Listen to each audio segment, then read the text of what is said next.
Hello, Eagles. How are you all doing today? I want to thank you for joining the Office of Student Life and the Center for Civic Engagement on today's session that we'll be having today on Your Voice Counts. Today is also National Voter Registration Day, so you guys are going to be getting some great information in regards to voting, why your voice counts, and just some great information that you can kind of share out there to your peers and your family. So before we get started today, I want to introduce our panelists today that will be answering some questions for us in regards to voting, as well as National Voter Registration Day. We have Ms. Pamela Dora Thomas from the Harris County Tax Assessor, Collector, and Voter Registration Office. And then we also have Mr. Hector DeLeon from the Harris County Clerk's Office. So they're going to be answering some questions today on some of the voter questions that you all may have. So we're just going to start off, and I want to say thank you guys for joining us today and coming here with our HCC Eagles and just informing them about the voter registration process and what it takes and why their voice counts. So I'll hand it over to you guys if you want to introduce yourselves.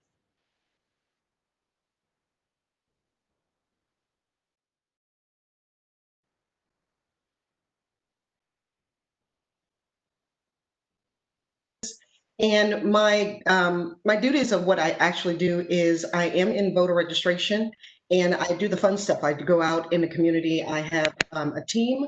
I am a project manager in the voter registration department, and I'm happy for this opportunity. Thank you.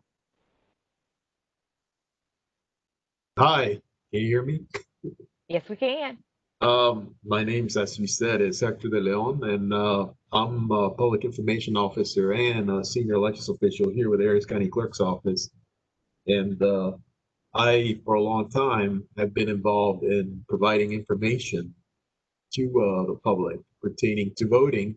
So we're happy to participate in this educational endeavor. Thank you guys so much for joining us today. So we're going to dive into some of these questions here. It's just some simple questions that some of our students may not know. So, and you guys can take turns answering these questions. So let us know who's eligible to vote, like who can vote. Sure, I can do that. I can give you the actual requirements for someone who is wanting to register to vote. So the first thing is, of course, you must be registered to vote in your county which you reside. You must be a U.S. citizen. You must be at least 17 years and 10 months of age. And that means that also, but you have to be 18 once you walk into the polling location. Also, you must not be finally convicted of a felony. And if you are, you must complete your sentence. And also, you must not have been determined by final judgment of court exercising probate jurisdiction to be totally or partially mentally incapacitated without the right to vote. So those are the basic guidelines for individuals who want to register to vote. So so let's say I'm not registered to vote. So what is the best way for me to register to vote now that like the deadline is like quickly approaching? Like what ways can I do it? Can I do it online? Do I have to go in person? Do I have to send a pigeon dove, a smoke signal? How do I register to vote? Let's see, start with a smoke signal. No. Um, the first thing you would have to do is you can actually go on our website at hctax.net. Under the voter registration tab, there is a voter registration portal. So you can go directly in there and fill out your information, and you would have to print it and mail it into our office. Right now, there is no online voter registration for the state of Texas, so these are the options that you can utilize. Also, you can go on the Secretary of State's website, which is sos.state.tx.us. They have a lot of information on there as far as you could do the same thing. If there's some of the post offices are required to keep applications in their facilities and also in the libraries as well. And also, if you know of a volunteer deputy voter registrar who is a volunteer basically from our office who register individuals to vote, you can also have those individuals to register as well. Okay. Now the ones that we receive that I can pick up from the library's office, are those self postage or will I need to provide a stamp for those? Those are the postage is already there. So that's what we call the mail-in forms, and the postage is already there. But if you do it by going to the website and downloading the form and printing it out, then of course you would be responsible for the postage. Okay. Another question is that we have students asking is, why is it important to check my registration and how do I do that? Good question. So what you would actually have to do is you could still go to our same website at hctax.net, and you can do what we call a voter search. So you can actually search by name or by address. And with that, you'll be able to see if you are registered or if you're active, or if there is an actual problem, or if you're confused about something, definitely you can contact our office. Our main voter registration number is 713-274-8200. And I can also give the different languages as well that we have for assistance. So our Spanish line is 713-274-8201. And then we have our Vietnamese line, 713-274-8202. And finally, our Mandarin Chinese line is 713-274-8203. And one other place that you can also check is you can send us an email at voters@hctx.net. So you just mentioned saying that you can go on and check to see if you're active. So there are active and non-active registrants for voting. Right. So say, for instance, if you go there and you don't see your name, you don't see your information, so you may need to give us a call so that we can find out exactly what's going on, what the issue may be. Okay. All righty. So what are common problems that you see college students have specific to voter registration? Besides college students who are out of the county going to specific colleges and universities, meaning wanting to know how should they register to vote in the county of where their college resides, or do they want to still continue to keep up with the issues and things that are going on in their local county. So that sometimes there's a little bit of confusion of which way should that person go. The other thing is for them, the college students, to be informed about the candidates. I think that that is a major, um, I wouldn't call it an issue or hiccup, that a lot of times the students don't know exactly who's running for what office, and just the research about that person. And one of the things that you can do is you can go to the League of Women Voters has a site that you can go on, and they have what they call a voter guide. And in this voter guide, you are able to go in to see who's running for what position, and also get a full description of that person and what their goals and aspirations are with being in that position. Okay. So I want to go into vote. What do I need to bring? I know sometimes in the mail I get that little voter registration card that comes in and I throw it up on the table, and then when it's time to vote, I can't find it anymore. Do I need that card, or am I able to use my passport, my ID? What form of ID am I able to use to go in and vote? All right, so this is kind of like a segue now that I can turn this over to Mr. Hector, because he is the person in the county clerk's office. Got it. Well, as it recently in Texas, well, recently meaning in the last 7 years, since 2013, uh, we dealt with the issue of requiring what they call acceptable form of identification, photo identification. Uh, uh, so we dealt that and with that, and we've waited on the courts to decide certain things. Finally, they decided for 2016, and what they decided is that there are some forms of photo identification that are acceptable. However, if you don't have one of those forms, you can actually use other forms that were usable previous to 2013, which is like a voter certificate, uh, um, uh, a bill with your name on it, a letter from a federal agency, a checkbook, and so on and so forth. But along with that, you have to fill out what they call a reasonable impediment declaration. The acronym is a RID, right? So let's say you go to the poll and you don't have what they deem acceptable form of photo identification. All you have to do is provide a secondary education and complete a RID, which is basically all you do is sign it, put your name on it and sign it. And that's it, and you're able to vote. So for any information pertaining to what are the documents that you can use at the poll, you voters can visit harrisvotes.com, and you will find all the information pertaining to that. And there's a list. Like I said, there's a list. The most common forms of ID that are utilized are your driver's license and your ID, Texas ID or ID.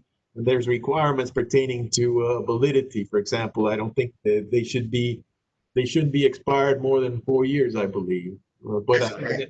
Um, so, and there's other, like you can use your passport, like you mentioned, your passport, U.S. passport. You can use they used to call it concealed weapons permit or ID, and if you could have obtained a voter ID, which is you get from the state, if you do not have one of the acceptable forms of identification, a Texas identification. I forgot what they call it anyway, but the I had the page here in front of me. Do you have the page, Pam, or the list? I had it right here in front of me. And but anyway, bottom line is that I've been talking about this for so many years, and when I actually need it, it slips my mind. You can go to harrisvotes.com and actually find the documentation. And even if I had it in front of me, I still recommend strongly that before you go to the poll, that one of the things you have to answer are, one, where am I going? Which poll is nearest to me? Yes. And then two, do I have the required identification to be able to vote? So those are the most important questions that you have to ask even before you leave your house. So we strongly recommend that to get the answers to those questions, that you visit our website at harrisvotes.com and to get the answers to those questions. And we have that. For example, when it comes to voting in Texas, there are three methods of voting. One is eligible citizens can vote by mail. And what that entails is people have to complete a mail ballot application and send in. And then if you qualify, we respond. We put you on the queue. And once the ballot is ready, we send out the ballots to everybody who was submitted an application to vote by mail. So that period, folks can actually start, seniors and disabled folks can actually start completing an application as soon as the calendar year begins. January 1st, you can apply. And you can actually, these voters can actually check off or mark on the application the box that says annual. Once you do that on your mail ballot application, that means that if there's any elections that take place in the jurisdictions in which you reside, you will get a mail ballot automatically by only completing that one application at the beginning of the year. You don't have to apply again. The mail balloting application process is only good for 1 year. So let's say you applied to vote by mail, you qualified in November of 2019, right? Then that means that as soon as the year began, this new year, you have to apply again. But if you checked off annual, you don't have to apply the rest of the year for if you want to participate in any election that takes place in the jurisdictions where you reside. So that's one way of voting, I right? have a question about the Sure. mail-in ballot.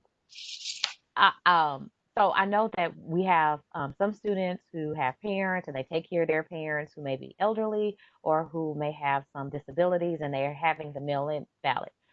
I saw once when I went to vote in this year's primaries, there was a lady who was having an issue. She said that she received a mail in ballot, but she didn't want to do the mail in ballot. She wanted to come in and physically vote at the poll. So what happens when you receive a mail-in ballot, but okay, let's say, no, I don't want to do the mail-in. I want to go in physically to the poll and cast my vote. What happens then? You can't. That's a choice voters have. You can walk into the poll, and if you decide, let's say if you apply for a ballot by mail and get your ballot, but you decide, I want to go vote in person. If you have a right to do that, and you can do that. If you decide to do that, we strongly recommend that you take your ballot with you. Take your ballot with you. You don't have to vote the ballot. I mean, just take it with you and turn it in at the poll, because what they will do is they will process you. And when they process you to vote in person, you will vote a regular ballot, meaning that like everybody else who shows up, you will vote your ballot, right?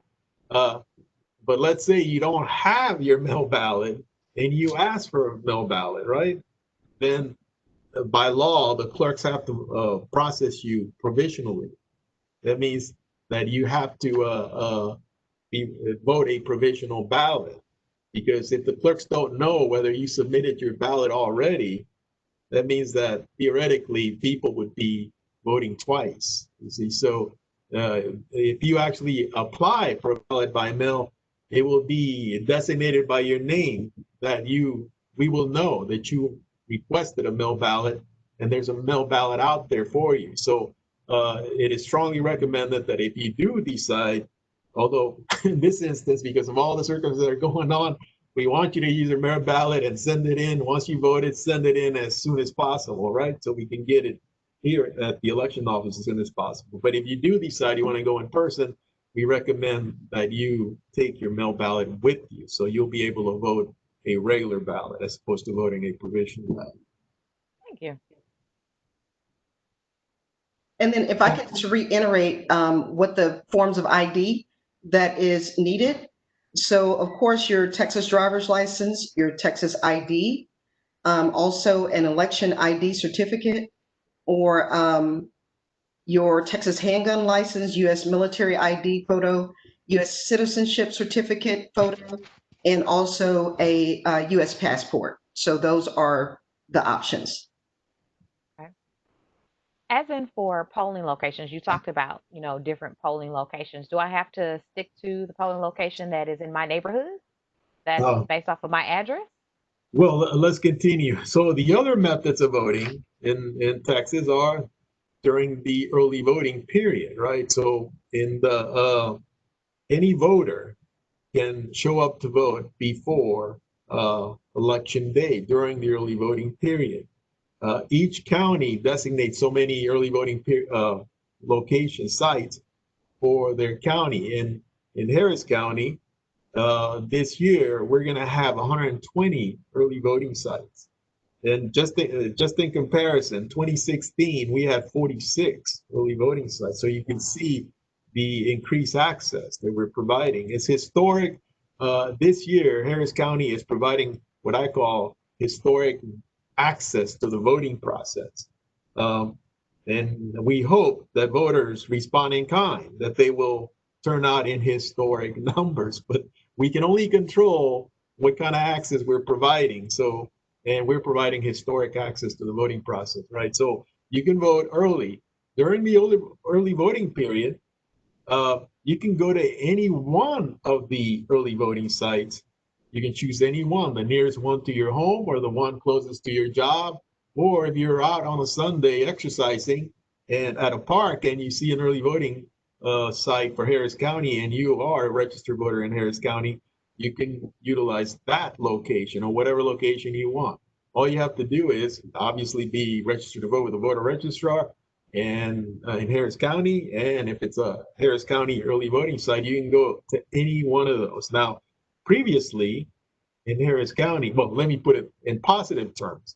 This year on election day, we're going to have approximately 800 election day voting locations.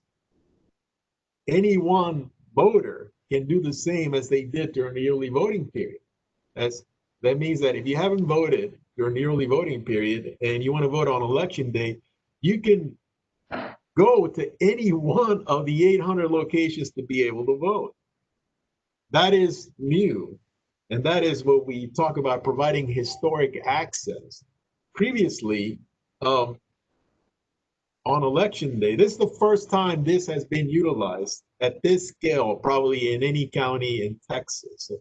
And previously, elections were conducted based on a voting precinct voting system, which meant that if you were registered to vote in precinct X, you were designated, oh no, if you registered to vote in precinct X, you were designated to vote at a voting location only designated for precinct X registered voters.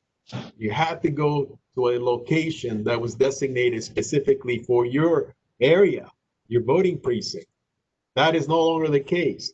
You can go to any one of the 800 voting locations that will be available to you on election day. Now we know that there's a tendency for the citizenry to move around, transient folks that they just move around the county, right? And so sometimes you find yourself on election day and people are encouraging you to go vote and you want to go vote and you say, but you moved to West Harris County and before you used to live in Baytown, right? And you say, oh, I have to make the drive all the way across the county down I-10, right? And you just say, you really want to do it, but there's really no time to get there, right? Now, you don't have to think about things like that because you can go, even though you may be registered to vote previously, registration is still active, and you may be registered with an address in Baytown, a voting precinct somewhere in East Harris County. You'll be able to vote in any location in West Harris County, so or any part of the county. So that is one of the new things that is happening this election day, and it's one of the new things that I like to reform. And you'll hear me repeating over and over because I want people to understand that the access that is being provided this election cycle by the Harris County Clerk's Office is historic. It's never happened before. And so the challenge now is for us to share the information as we are with the students so they'll understand that they can vote. There's plenty of access, and we want them to respond in a historic manner. This is perfect. This is really good.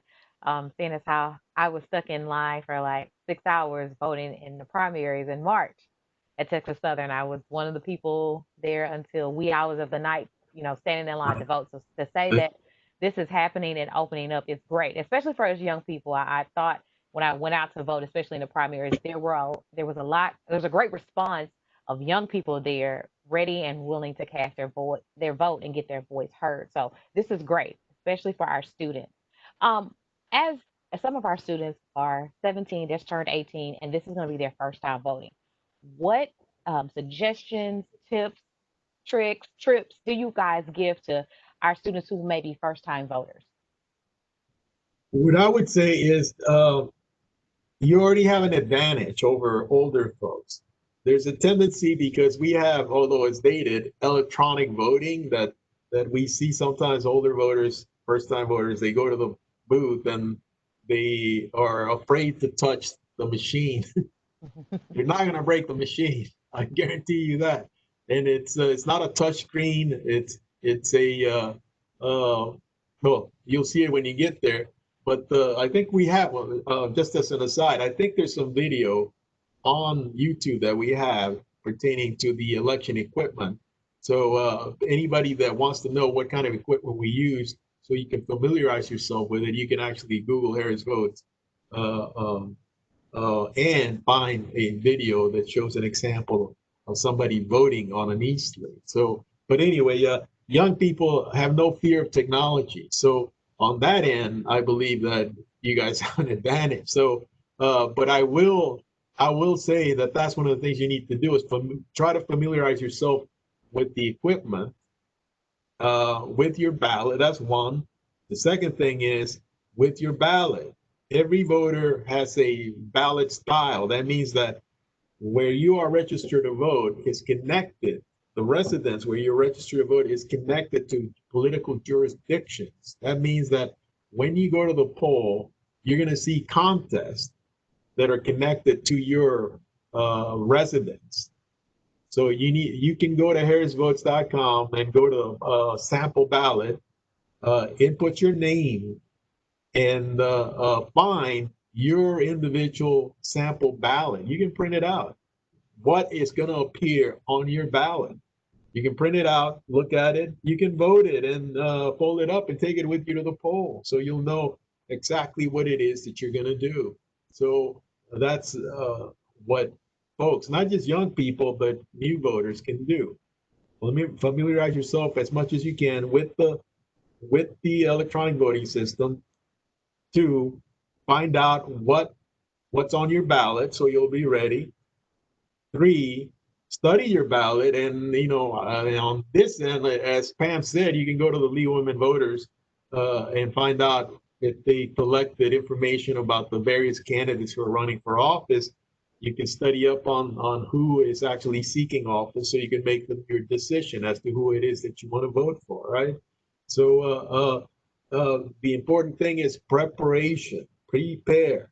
The other things that you need to know is that there is a way now that we will have a way that you can go on our harrisvotes.com website and actually gauge where you can go vote based on how busy it is. It will be a green signal or a yellow signal or a red signal that will be telling you how busy it is at any given location, because there is a tendency, and we've talked about this previously off camera, that for some reason voters tend to always gather at the same location when there's other locations to vote. I'll give you an example.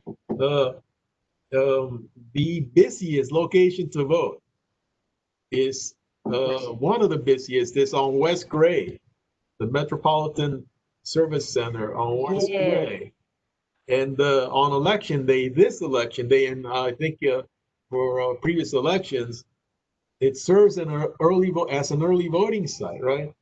But it also serves as a voting site for a precinct. So when we didn't have what we call voting centers or countywide polling places where anybody could go to any location to cast their vote, some voters would show up at the Metropolitan Multi-Service Center to vote, but they couldn't vote because we weren't under the voting center process yet. Now we are, right? So anybody can vote there. However, they need to know that 2 blocks down behind the Metropolitan Service Center, there's an elementary school that is being utilized as a poll for years.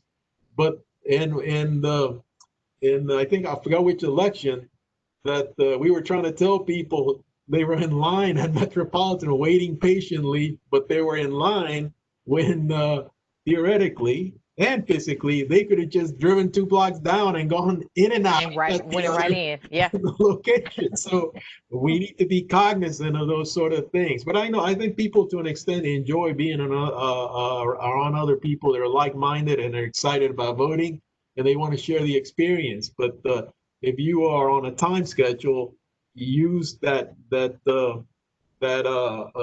tool that we're going to provide you, so you'll know where you can go and go in and out. Or if you actually are looking to be in a crowd, you'll see where it's red, and I guess, okay, you want to go there?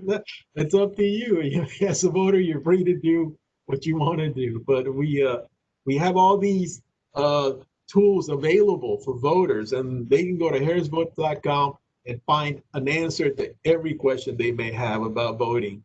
So Our our students are excited. Like here in the chat, we have a lot of students that are coming in saying this will be their first time voting. And so this is great information that they're receiving. Some things they really didn't know, and some of them are fairly young, and some of them may not be, and this is their first time voting. So to have this information to get them excited about voting, and definitely taking their civic responsibility on in this election is a great thing. What you talk about, that some people come to that same little voting location and it's going to be crowded, it may be crowded, and you can see this in the red. So what type of safety precautions are they taking for people going to the polls now, especially during this COVID-19 time? we're implementing a set of precautionary measures at every poll. Social distancing as you go get processed in line, and also where the equipment is. We're providing protective plexiglass for, when you approach a election clerk. All of our staff is going to be wearing the mask and exercising precaution, following rules and guidelines. As election administrators, we can require our staff to wear PPE, the mask, and so on and so forth. Unfortunately, when it comes to voting, you can't force voters to do something like that. We encourage the public to be considerate of others and to follow social distancing and other measures to not only just protect themselves, but to protect others, right? But it's not something that we can require a voter to do. We can do it. Election officials are going to be required to do it, and we encourage voters to do it, but we can't force them. But we want them to cooperate. So there are measures that are being exercised at the polls if you go in person during the early voting period and on election day. And in fact, one of the things that our county clerk, Chris Collins, one of the ideas that he had and that he pushed for is that we find early voting and in general for any site that wants to be a polling location. We were trying to find bigger locations like gymnasiums or cafeterias or places where there are large spaces and we could space people out to be able to implement social distancing. And so those are the sort of things, measures that he asked for, and where we could achieve that, we are achieving that, obviously. But if we're going to have 800 polling locations in Harris County on election day, it's hard to actually find 800 gymnasiums or school districts to provide larger facilities to make this happen, right? But the folks generally have been very cooperative, and we're doing the best we can. And I believe that, well, we are providing historic access, and we're doing everything possible to achieve that goal. Students, you mentioned the students are young, right? Well, I'm not that young, but I was not around for the civil rights movement and such, but folks need to know, and they learn it in school, that the single most important aspect of a democracy and the voting process is having access to the voting process. So when it comes to that, we are achieving that in a historic manner this year in Harris County. Your elections officials, the county clerk, under the guidance of the county clerk, is achieving that this year. So historic access merits historic turnout. So we want the young people to respond. Now, you can ask me any question about turnout, because I have numbers pertaining to turnout. If the folks want to hear that, I can tell them what percent of the 18 and 24-year-olds make up the voter roll and what the turnout has been in previous elections. So what is that? What is that number? What does that number look like? If you know, I can tell you that 18 to 24-year-olds comprise the largest number of the share of the registered voter population. And well, let me just give you the age groups. What I did is I broke down the September voter roll by age groups: 18 to 24, 25 to 29, 5-year increments, 30 to 34, 35 to 39. Those are age group increments that are utilized by the census for mortality rates, right? So all the way up to 95 plus. And when you do it like that, 18 to 24-year-olds comprise the largest percentage of registered voters. 11%, if you round it off, 11%. The challenge is that, and depending on what kind of election we have, 18 to 24-year-olds will always be about have the highest number of registered voters or about, but when it comes to actual voting, the share of the voters is always less than the share of the registered voter population. So So is it like a thing? Oh, it's cool to say, oh, I'm registered to vote. I'm guessing like, oh, I'm cool. I wouldn't register, but did I turn out actually that for is the that is election? It's the cool thing. that's Like we push, make sure that you're registered. Make sure that you're registered. But then I think sometimes we may forget to push. Make sure you go vote. Make sure you go vote. I know that we've been pushing a lot on our end here at at our college and student life, and we've been pushing out with our Center of Civic Engagement to make sure encourage students to go out there and vote. One thing that we've noticed is that we always push those large elections, but we don't push maybe the smaller ones, the local elections, and those actually add up to some of the laws that are being made by actually electing your local officials who can go on and get the things done and on a bigger level. But we always focus on the large, like the presidential election or the governor election, but we never focus on maybe our senators, our legislators, maybe even the mayor, city councilman. We never focus on some of those small ones. Can you maybe talk about the importance of that? but it is important. It's very important. I can give you an example of how the young voters actually have an impact. We saw here in Harris County in 2018 that there was a lot of excitement during that election, right? In the midterm elections, November midterm elections. And so there are a lot of reports and a lot of narratives, and the media pushed it that young people turned out to vote, and that's what made the difference. It is true. It is true. But ask me what the percentage turnout was in 2018 for 18 to 24-year-olds. What was it? It was 37.6%.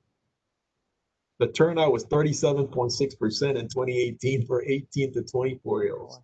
Now, the reason it had a great impact is because ask me what the turnout was in 2014, the last midterm before that. What was that one? There was let's see, it was 9.6. Oh, 9.6%. You see? So when it comes to turnout, it's all relative, it's context. You mentioned that municipal elections are very important because policies are being made locally that may have a greater impact on your community. Well, in 2019, the turnout in Harris County for in the November 2019 election, the turnout for 18 to 24-year-olds was 3.5%. oh no. And in 2015, it was 5.7%. You see, so when the reason, well, it's very low, as you can see. It's so low that sometimes you hear it and you shake your head. It's like, can that That be can't be. true? Is that true? Well, I can tell you is the process that I go through to get the numbers is you take the voter registration roll for that given election, right? Then you take the list of voters for that given election, and then you break it down by age groups, and that gives you the turnout.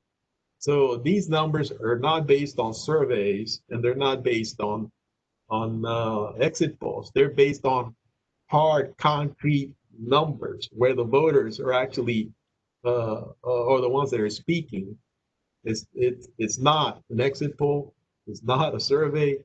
The voters are speaking through their behavior, and but it's all in context.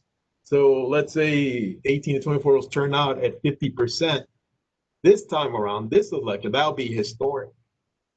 We only need half of you to turn out to make this historic. Just half.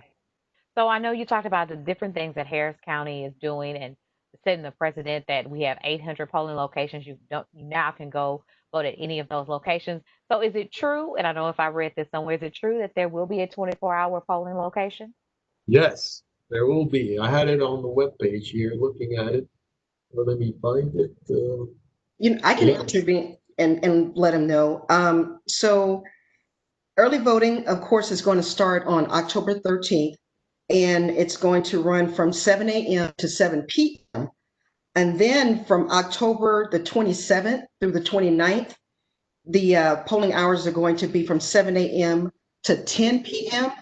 And then the very last day of early voting, which is October the 30th, it will be the 24 hours. And are there certain locations that will be the 24-hour location? Yes, you can go on Harris Votes, and when you go to the polling locations, they'll have the little bubbles, and you can point the cursor at the bubble, and it will tell you which ones will open up 7 to 10 or will be open 24 hours. I think the day before, it would be October 29th, right? Right, it's the 30th, right, that's right. Yeah, it's overnight. So there's no excuse. Like there's 24 hours, there's, open till 10. You can go to any of these 800 locations. So there's no excuse. You guys have definitely done a good job on making sure it's accessible. And I think that has probably been a problem in the past. And people have always called in to the Harris County Clerk's Office or the tax assessor office saying there's no place for me to vote, or I'm waiting in line for this many amount of hours. And so now there's no excuse. We have it accessible to all. So I think this is great. We have some questions that kind of came in through the chat that were on some of the topics you all hit on. We have someone that talks about their sister. That says, my sister has a mail-in ballot she left me to post for her, but she is, hold on, let me expand it. She doesn't know what to put in block 5 and 6A and 6B. She's only deployed active duty.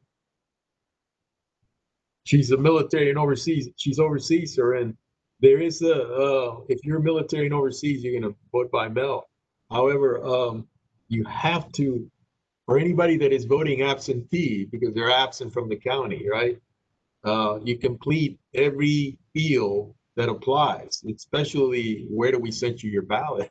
If you're not going to be here, there needs to be an address. So I need to see which question she's talking about, what 6B is.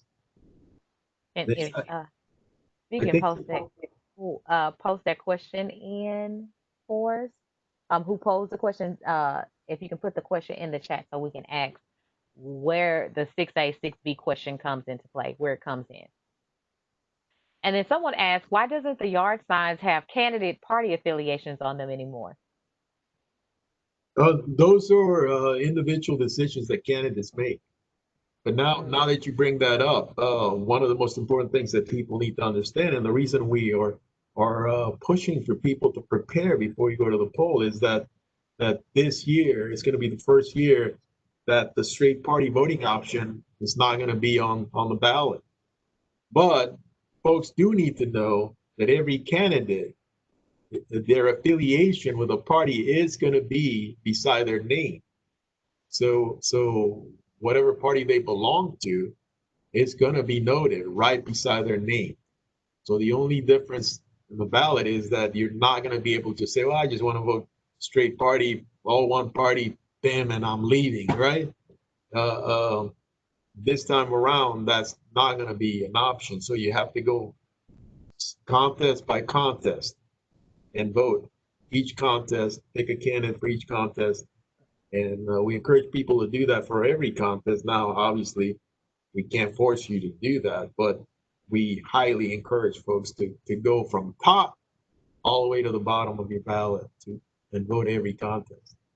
And Ms. Pamela spoke about the League of Women Voters. I think it's important, there is a resource and there's an organization out there that has that sample ballot, so you can go on there and see what the candidates are about, where they stand on different topics. So I think it's very important for, you definitely do your research before October 13th, before early voting starts. That way you kind of know what's going on and you're an informed voter as well. Someone says, if I have some issues when I do go out to vote, who do I call? Like, who do I contact? What office do I call? Is there a number? Is there an email address? How do I get in touch with that type of office? Pam? So if there's something that is voter registration related, definitely give us a call at our office, 713-274-8200. That is our main line number. And if there is something, also the the precinct judge will also contact us if there's an issue, something with your voter registration status as well. So definitely we're there to get to the bottom of whatever the situation is. Okay, perfect. And then also Ms. Veronica has posted that in the chat, that number that Ms. Pamela just stated. So if you want to take that down. And another question is, if you change address and my county changes, could I still vote at my old county, or do I have to vote in my new county? Well, you would have to be registered in the new county in order to actually vote. Okay, got it. Someone asked, how do I get involved in volunteering for the election? How do you volunteer? Oh, well, that's great to hear. You can go to harrisvotes.com, and actually if you choose poll workers, there is an application there for folks that want to work on election day. So we encourage folks to do that. You can do that. I know we're recruiting for various tasks, and depending upon what it is that you want to do, a poll worker, you may, if you apply, just state if there's a comment section that you're open to work doing whatever it is that needs to get done. Obviously, for most folks that are 18 or over, you do need to be a registered voter in Harris County to work at the polls. If you're under, folks need to know that you can be 16 years of age and not be 18, and you can work at the poll. You can find that information at the poll worker section of harrisvotes.com and apply, and you will hear an answer from our manager of that initiative. And so if you are interested, you can apply, and we're encouraging people to do so. And then I can also say something as far as civic engagement on our end, is that you can become a volunteer deputy voter registrar.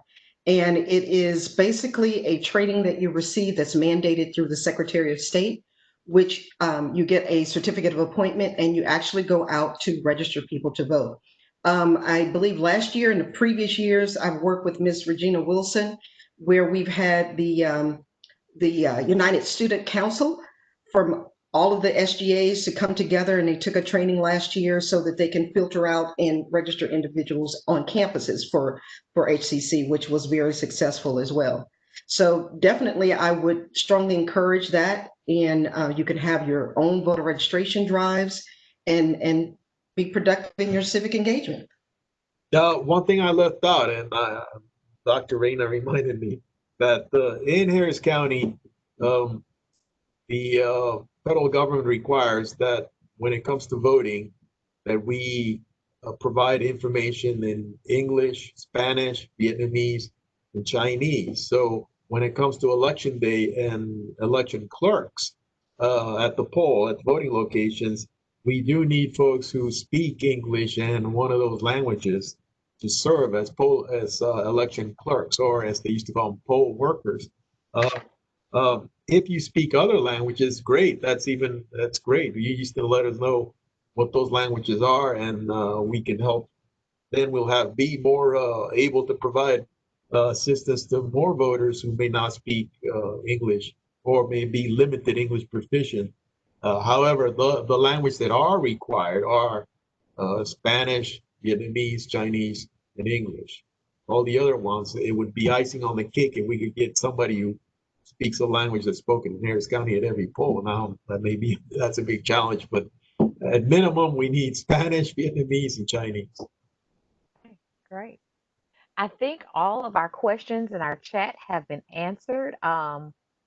You guys gave a lot of great information today, especially to some of our students who are going to be first time voting this year in this election process. So I want to thank you both all for coming on and talking to our Eagles and informing us and helping us become engaged citizens here in Houston, Texas. And I hope that this information that our Eagles received today, they can go back and share with their friends, their family, their peers, their professors, and let them know that they are looking, we're looking for everybody to go out there to the poll and let them know that their voice counts. So I want to thank you all today. Thank you so much, Mr. Hector. Thank you so much, Ms. Pamela, for being here with us. We truly appreciate you coming out on National Voter Registration Day and getting us informed about the voter registration and the election process. Thank you. Thank you. This is awesome. Thank you, guys. Thank you, Eagles. Make sure that you stay tuned to your emails and your phones and your text messages for our next event that will be coming up. We have some more civic engagement events coming up for the rest of this month, and we don't want you to miss out. So make sure that you are connected to us at Student Life by visiting htc.presence.io. All right. Thank you, guys. You have a great evening. All right. Thank you. Bye-bye. Bye-bye.